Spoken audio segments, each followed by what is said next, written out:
Dans la méthode Kitesiam, 2 correspondances graphophonemiques sont étudiées par semaine. En effet, comme le précise le guide orange, les élèves les plus fragiles progressent davantage lorsque le rythme d'apprentissage de ces correspondances graphophonemiques est soutenu. Par ailleurs, pendant les 2 premières semaines de l'année, les élèves étudient un graphème-phonème par jour. Ainsi, les élèves connaissent déjà 22 graphèmes sur un total de 48 à la fin de la période 2. De plus, la progression des correspondances graphophonémiques est respectueuse des recommandations officielles. La combinatoire, par exemple, est abordée dès la première semaine. La combinatoire, c'est cette activité qui consiste à associer une consonne à une voyelle pour les fusionner et les lire ensemble. Dans le cas d'une méthode syllabique comme Kitesiam, cela se caractérise par des activités quotidiennes de lecture de gamme.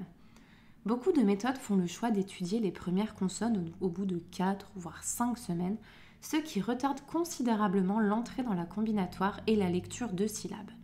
Il faut ajouter également que les graphèmes susceptibles d'être confondus ne sont pas confrontés mais travaillés éloignés dans le temps afin d'éviter tout risque de confusion.